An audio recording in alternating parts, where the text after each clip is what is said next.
So to me, I think the lines can get a little bit muddy. And there's one other thing I want to talk about is I had my horse Murray who came here. He was an off the track thoroughbred. He was terrified of the world. He just looked at the world and it was very clear he did not feel safe at any part of the world. He wasn't comfortable around other horses. He wasn't comfortable around people.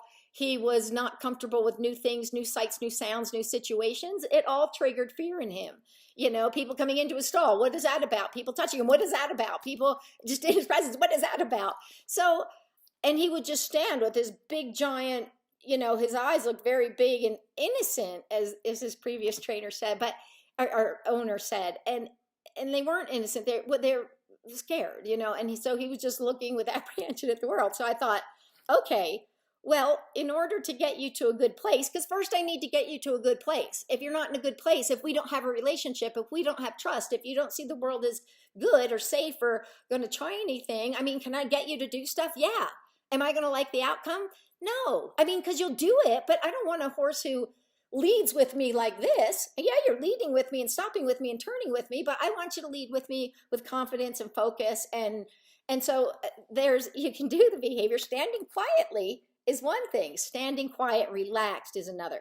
And so even a piaffe or jumping, you know, a puissance, a big giant jump, all of it is prettier and more well done when it's done with relaxation. So I thought, okay, Murray, I need to help change your perception of the world.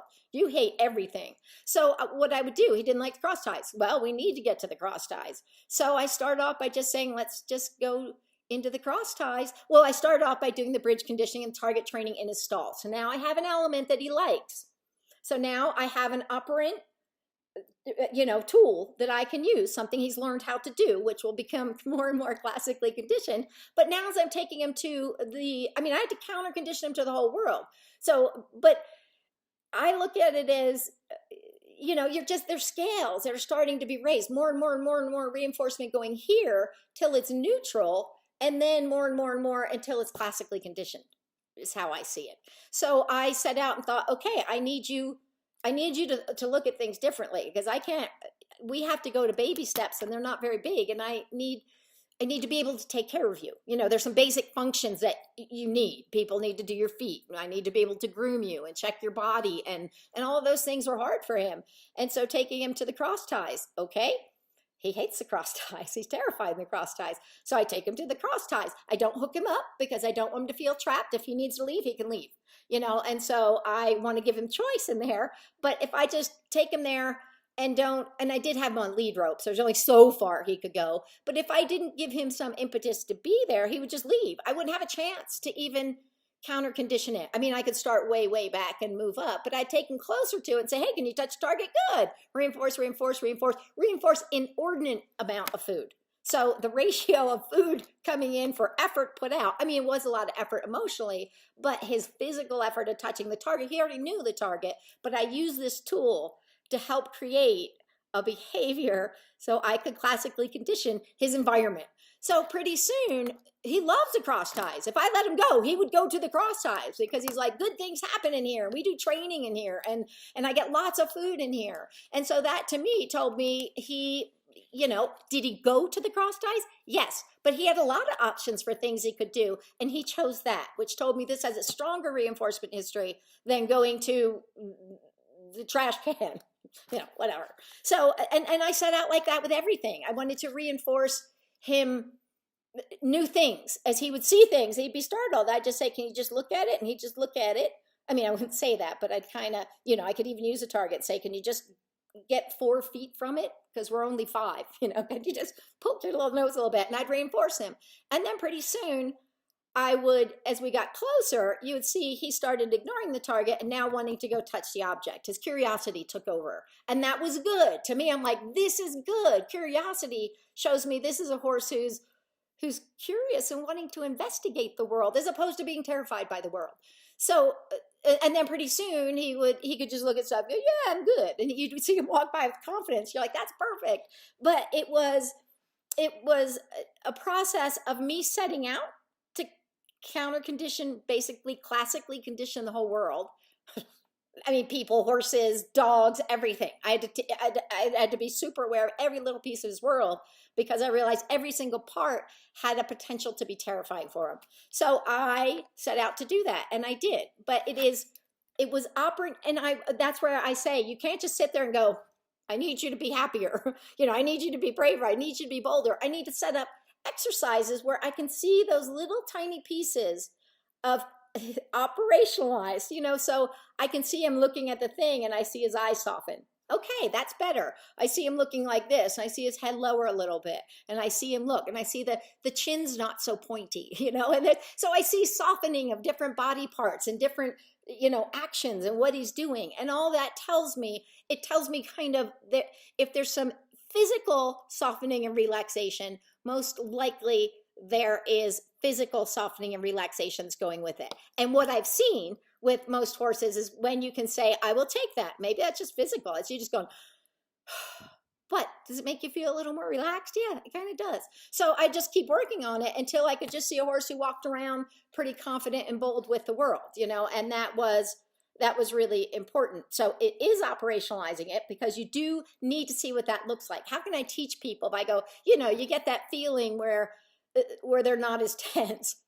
What is that? There's good riders do that, and you're going along and you get that feeling with the distance. You're like, I don't know. That's why I'm here. I need to figure this out. So I think it's a really important way to observe behavior. It's a really important way to teach other people to observe behavior and kind of categorizes some things that people can look for that make it a little more quantifiable, I guess. So that is my whole diatribe about classic conditioning from my perspective. So that's what I have seen it as. And so I early on started realizing, wait, classic conditioning is way more important than anything. And anything we teach, it can become classically conditioned. And that behavior of going to the target isn't magic. It's a reinforcement history that created a safety in that they go to it like their safe spot, and they're good things, and good things happen if I go here, so I'm going to go there. And then I try to remind people when we're under saddle, we can teach behaviors like that too.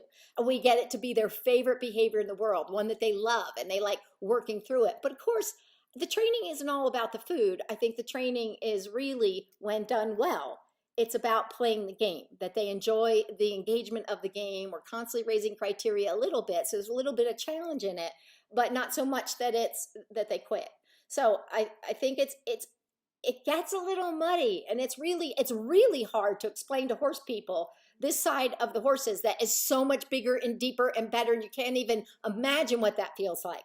And then they're like, yeah, right. So you say, okay, let's train whatever you need to work on. You came to me because you couldn't get them on the trailer, so let's work on the trailer.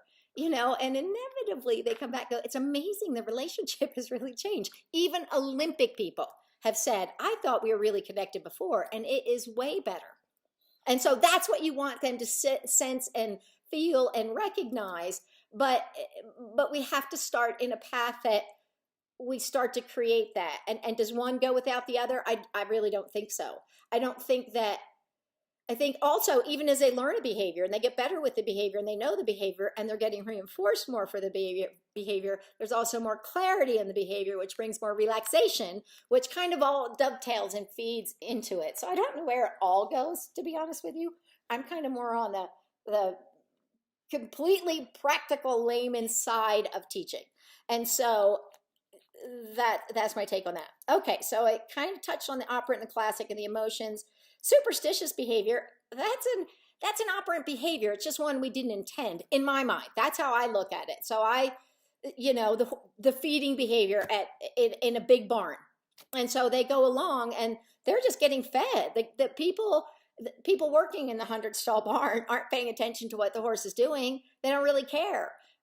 And they just could think, yeah, that's just how it goes. But anytime a horse is fed, something is being reinforced. Anytime any animal is being fed, something is being reinforced. They're thinking, this is what I do in order to get food. So they pick up these behaviors. It's unintentional on our part. For them, it is completely, and they think, no, this is what's working. It may not really have been the criteria, but to them, It is what they sense and what they feel like. So you'd have to go down a different path to teach them that that wasn't it. So that I think is, as I refer to the superstitious behavior, I'm referring more to the person not intending it, or the horse not intending it. People put on their favorite shirt so their team will win. It has nothing to do with their team winning. But it makes them feel better, so they do it. They think that it adds to it, and we know that really it doesn't. And really, in the back of their head, they kind of know too. But it makes them feel better. And then with the operational eyes, I just wrote down a couple notes, and the labels. And I think the labels are detrimental because we start putting a perception on it. And I think with the horses, there's been a lot of more than zoo animals. With zoo animals, there's not the same history. There's not the same, same approach to training. That as a zookeeper or a marine mammal trainer, you think this is my job to figure out how to help you want to do this. You didn't choose this, I chose this. So I need to be sure it's clear and it's fun and you like it, and you can be set up for success in this world. But I think with horses, I hear it all the time. I hear it all. It's being stubborn. He's such a brat. He's just being this. He's just being that. And you try to go, nope, he's simply doing it because it works for him. I mean, you try to break it down. Go, he's either getting something he wants or avoiding something he doesn't want. That's really, the crux of what's going on when we're working with the horses in a training situation. So when they're saying he's being a brat, you're like, no, he's either avoiding something or, so what do you want? Let's focus on that. Let's not focus on what's going wrong and the brat or the whatever it is. Let's focus on the behavior we're looking for and stick to the behavior. And so that we can get there, and the emotions can come along and the relationship comes along behind. And I think that's a classic conditioning. So with Murray, I set out with the classic conditioning. I was like, I want to classically condition your world. I need to use operant conditioning. With some horses, I'm thinking I really need to get you in the trailer. But through that process, we're classically conditioning parts, the target, the side bucket, the person, the trailer itself, till pretty soon you're like, get out of the trailer. But they're like, I love the trailer. So I think that's my take on all of that. Now, is that going to be holding you up for a paper? I think not, because it's not backed up by, I've done 14 horses where they were, or 40 horses who were afraid of something, and the target made every one of them, it took them to a better place. No, I can't say that. I can only say what I've seen and witnessed over the years. And there's a lot of years now. So, I have seen these similarities where I'm like, I don't know what to tell you, but this will happen. Now neurobiology and neuroscience coming along, like, that's what's going on. But I just knew, I didn't know what it was. But I said, but that will be your outcome, most likely, because they're all individuals. And so it's an exciting time for us. But so I hope that answers some of your questions, or at least gives you more food for thought, things to think about and things to do.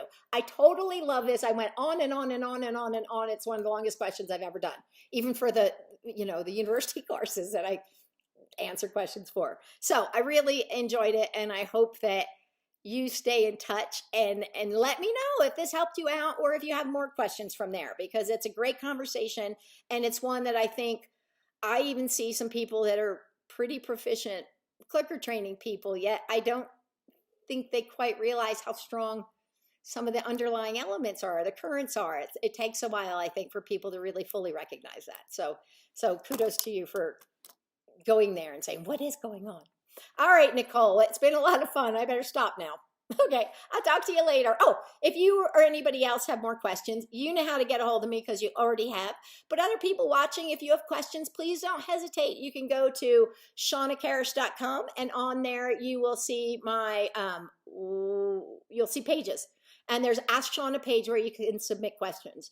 There is a podcast, which has a lot of lessons in positive reinforcement. And there's also products if you want, clickers and targets and stuff like that. But, and then it's connected with the Via Nova site. So with the Via Nova site, you can also see what we're up to out here in New Mexico and our outreach and the courses that hopefully will start up again soon as we get into a more normalized world. Whatever that might look like, I don't even know. Anyway, so thanks a lot, and until next time, bye.